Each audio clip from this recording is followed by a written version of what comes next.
ഇപ്പോൾ C K Janu മാധ്യമങ്ങളെ കാണുകയാണ്. അതിലേക്ക് പ്രശ്നവും അവരുടെ ആവലാതിയും കേൾക്കാനുള്ള ഒരു മനസ്സ് കാണിക്കുക എന്ന് പറയുന്നത് അത് ശരിക്കും ഈ ജനാധിപത്യ UDF പോലുള്ള ഗവൺമെന്റ് ആണ് അത് ഒരു മാതൃകയായിട്ട് കേരളത്തിന്റെ തന്നെ മാതൃക എന്നുള്ള നിലയിൽ കാണിച്ചിട്ടുള്ളത്.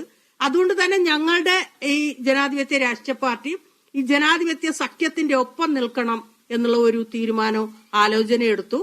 അതിനനുസരിച്ചിട്ടുള്ള ഒരു ചർച്ച വളരെ സജീവമായിട്ട് നടത്തി. അതിപ്പോ അതിന്റെ ഒരു നിർണായക തീരുമാനത്തിലേക്ക് എത്തിയിരിക്കുകയാണ്. എന്തായാലും വളരെ സന്തോഷമുണ്ട്, വളരെ സ്വാഗതാർഹമാണ്.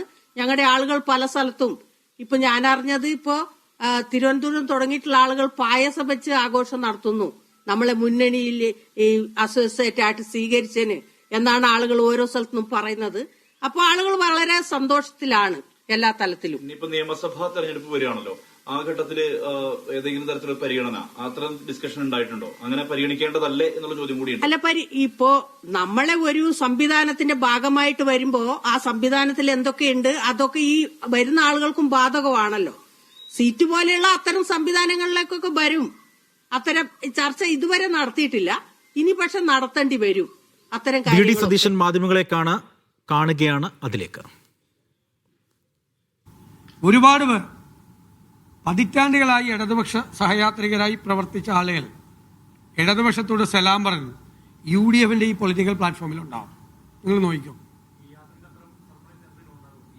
അല്ല, അതൊക്കെ അത് സർപ്രൈസ് നമ്മൾ മുൻകൂട്ടി പറയുന്നതല്ലല്ലോ. മുൻകൂട്ടി പറയുന്ന സർപ്രൈസ് അല്ലാതാവില്ലേ. ഞാൻ പറഞ്ഞല്ലോ, ഇടതുപക്ഷ സഹയാത്രികരായിട്ടുള്ള ആള് കേരളത്തിൽ ഇടതുപക്ഷമാണ് നല്ലത്. ഇടതുപക്ഷം വന്നാൽ കേരളത്തിന് ഗുണകരമായിരിക്കും, കേരളത്തിൻ്റെ അടിസ്ഥാന പ്രശ്നങ്ങൾക്ക് പരിഹാരം കാണും, അവർ കേരളത്തിന് നല്ലതാണ് എന്ന് മനസ്സിൽ വിചാരിച്ച് പാർട്ടിയിലൊന്നും അംഗത്വം ആ ഇടതുപക്ഷ നയങ്ങളോട് ആഭിമുഖ്യം പുലർത്തി സഞ്ചരിച്ചിരുന്ന ഒരുപാട് ആളുകൾ, ഒന്നും രണ്ടും അല്ല ഞാനീ പറയുന്നു, ഒന്നും രണ്ടും അല്ല.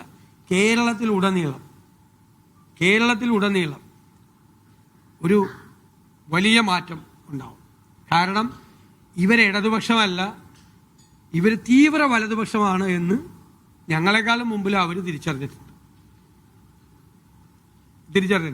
അവരെക്കാൾ നന്നായി UDFൽ ഇവർ സ്വപ്നം കണ്ട കാര്യങ്ങൾ നടപ്പാക്കാനുള്ള മുന്നണി UDF ആയിരിക്കുമെന്നുള്ള ആത്മവിശ്വാസവും ഉറപ്പും അവർക്കുണ്ട്. ഞങ്ങൾ അവർക്ക് കൊടുത്തിട്ടുണ്ട്. ഞങ്ങൾ അവരുമായിട്ട് നിരന്തരമായ കമ്മ്യൂണിക്കേഷനിലാണ്. ഇന്നലെ തുടങ്ങിയതല്ല, കുറേ മാസങ്ങളായി ഞങ്ങൾ തുടങ്ങിയതാണ്. അതതിൻ്റെ പരിസമാപ്തിയിലേക്ക് എത്തുകയാണ്. അതുകൊണ്ടാണ് ഞങ്ങളെ ഈ മാനിഫെസ്റ്റോ തയ്യാറാക്കുന്നതിലും ഈ പദ്ധതികൾ രൂപീകരിക്കുന്നതിലുമൊക്കെ അവരുടെ കൂടെ പങ്കാളിത്തമുണ്ടെന്ന് ഞാൻ സമ്മതിക്കുന്നു. അവർ കൂടിയുണ്ട് ഞങ്ങളുടെ കൂടെ.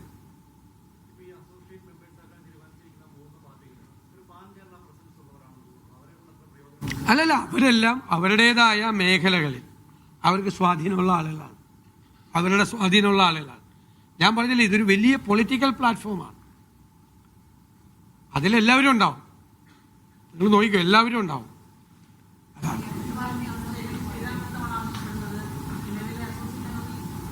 അല്ല, അത് നമ്മുടെ ഒരു പ്രൊസീജിയർ അതാണ്. ഇപ്പോഴത്തെ ഞങ്ങളത് ചെയ്യും. ഞാൻ പറഞ്ഞല്ലോ, അത് അന്തിമമായ തീരുമാനമല്ല, അത് പരിശോധിക്കും.